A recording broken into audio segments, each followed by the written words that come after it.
Pemirsa, bagaimana kemudian jalannya sidang ke-11 kasus dugaan penistaan agama yang dilakukan Basuki Cahayapurnama atau Ahok, dan sudah berapa saksi yang diperiksa? Kita bergabung dengan reporter Friendly Sagala langsung dari Auditorium Kementerian Pertanian di Ragunan, Jakarta Selatan. Friendly, bagaimana jalannya sidang saat ini? Ya, Carlos, hingga saat ini sidang kasus dugaan penistaan agama yang melibatkan nama Basuki Cahayapurnama ini sudah memasuki keterangan saksi yang ketiga, yaitu yang mungkin akan menjadi saksi terakhir dalam persidangan hari ini, karena kita ketahui saksi keempat yang direncanakan hadir atas nama Abdul Khoir Ramadan yang merupakan ahli hukum pidana dari MUI menyatakan diri tidak hadir karena sakit. Dan saat ini yang sedang diperiksa ataupun didengarkan keterangannya adalah Muzakir yang merupakan ahli hukum pidana dari Universitas Islam Indonesia Yogyakarta, di mana tadi Muzakir dalam kesaksiannya mengatakan setidaknya ada 3 konteks kalimat yang apabila mengacu kepada pernyataan atau pidato Basuki Cahayapurnama di Kepulauan Seribu pada tanggal 27 September lalu, ini yang disimpulkan sebagai suatu penistaan atau penodaan terhadap agama. Yang pertama adalah jangan percaya terhadap orang. Yang kemudian kedua adalah maka dengan adanya surat edaran itu kamu tidak memilih saya kan. Yang ketiga, dibohongi pakai Al-Maidah 51, yang kemudian di dalam pidatonya tersebut juga ada kata-kata yang dipertegas dengan dibodohi pakai surat Al-Maidah. Dan kata-kata dibodohi dan juga dibohongi inilah yang kemudian menjadikan Muzakir menyimpulkan bahwa Basuki Cahayapurnama telah menistakan agama. Tidak hanya menganggap telah menistakan dan juga menodai agama, ini Basuki Cahayapurnama juga dituduh telah menistakan ataupun merendahkan kaum ulama, karena kaum ulama kita ketahui kerap menggunakan surat Al-Maidah 51 dalam tugasnya untuk berdakwah. Dan melalui dari 3 kalimat itu, Muzakir juga menyebut bahwa dalam kunjungannya Ahok ke Pulau Seribu ini tidak murni dalam kunjungan kerja, namun ada konteks melakukan kampanye, karena di dalam konteks kalimat yang kedua ini Ahok menyampaikan ataupun menyinggung masalah pemilihan. Selain itu, Muzakir tadi menegaskan bahwa ada unsur kesengajaan Ahok menistakan agama, karena tidak kali ini saja ternyata Basuki Cahayapurnama menyinggung masalah surat Al-Maidah. Namun berdasarkan pernyataan dari Muzakir, ini dia pernah menonton pernyataan Basuki Cahayapurnama melakukan hal yang sama terkait Al-Maidah 51 di Balai Kota dan telah diupload ke YouTube oleh Humas Pemprov DKI Jakarta. Carlos.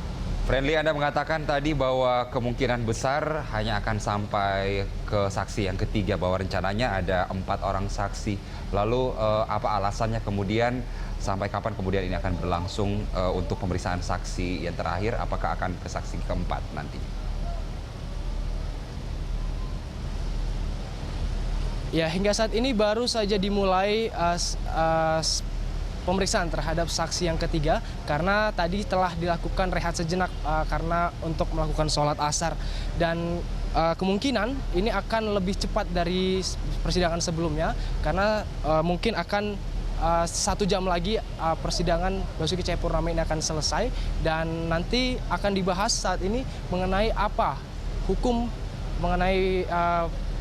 berapa hukuman yang pantas untuk dijatuhkan kepada Basuki Cahayapurnama atas kasus dugaan penistaan agama. Sementara berbicara mengenai apa yang disampaikan oleh saksi kedua, yaitu Yunahar Ilyas, yang juga telah didengarkan kesaksiannya tadi selama kurang lebih 2 jam. Ini Yunahar juga menyebutkan ada unsur penistaan agama dalam pidato Basuki Cahayapurnama di Kepulauan Seribu waktu itu. Nah, tadi dalam persidangan ini ada terjadi perdebatan kecil, di mana kita ketahui Yunahar Ilyas ini sendiri dihadirkan berkapasitas sebagai ketua pimpinan pusat Muhammadiyah. Namun setelah di cross check kembali, ternyata Yunahar Ilyas juga menjabat sebagai wakil ketua umum MUI hingga tahun 2020 nanti. Nah, berkaca kepada persidangan sebelumnya, 2 persidangan sebelumnya, di mana kuasa hukum Basuki Cahayapurnama konsisten terus mengajukan keberatan terhadap sejumlah saksi yang dihadirkan dari MUI, karena dianggap tidak objektif dan juga tidak netral untuk memberikan pendapatnya, karena kita ketahui juga MUI telah mengeluarkan sikap dan pendapat keagamaan agar Basuki Cahayapurnama diproses dan juga diadili.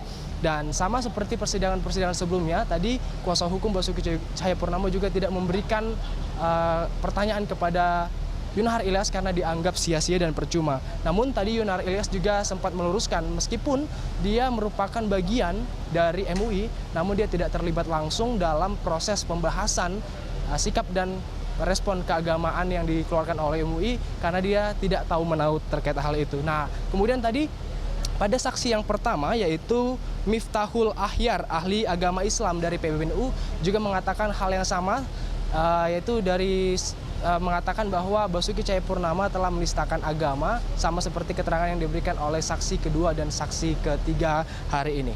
Carlos.